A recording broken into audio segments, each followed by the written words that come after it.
Hosea, Unang Kabanata. Ito ang ipinahayag ng Panginoon kay Hoseas na anak ni Beeri, noong magkakasunod na naging hari sa Huda sina Uzziah, Jotham, Ahaz, at Hezekiah, habang naghahari naman sa Israel si Jeroboam na anak ni Joash. Ang asawa at mga anak ni Hoseas. Ito ang unang sinabi ng Panginoon kay Hoseas.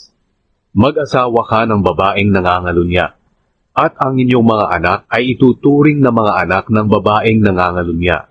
Ito ang magiging larawan ng kataksilan ng aking mga mamamayan sa akin, na kanilang Panginoon, dahil sa pagsamba nila sa mga Diyos-Diyosan.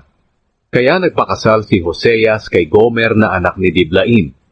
Hindi nagtagal, nabuntis si Gomer at nanganak ng isang lalaki.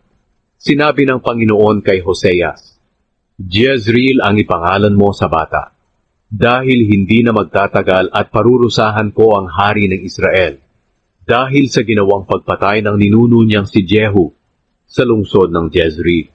Wawakasan ko na ang kaharian ng Israel. Sa araw na iyon, ipapalupig ko ang mga sundalo ng Israel doon sa lambak ng Jezreel.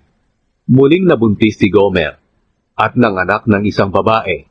Sinabi ng Panginoon kay Hoseas, Lo-ruhama ang ipangalan mo sa bata, dahil hindi ko kaaawaan ni patatawarin ng mga mamamayan ng Israel, pero kaaawaan ko ang mga mamamayan ng Huda. Ako ang Panginoon nilang Diyos, ang magliligtas sa kanila sa pamamagitan ng kapangyarihan ko, at hindi sa pamamagitan ng digmaan, ng pana, espada, mga kabayo o mga ngabayo. Nang maawat na ni Gomer si Lo-ruhama sa pagsuso, nabuntis ulit siya at nanganak ng lalaki. Sinabi ng Panginoon kay Hoseas, Lo-ami ang ipangalan mo sa bata, dahil ang mga mamamayan ng Israel ay hindi ko na mga mamamayan, at ako ay hindi na nila Diyos.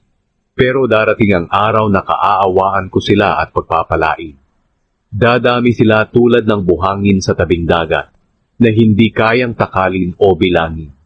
Sa ngayon ay tinatawag silang, kayo'y hindi ko mga mamamayan.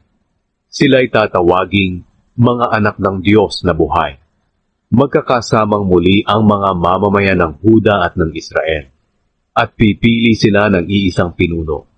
Muli silang uunlad sa kanilang lupain.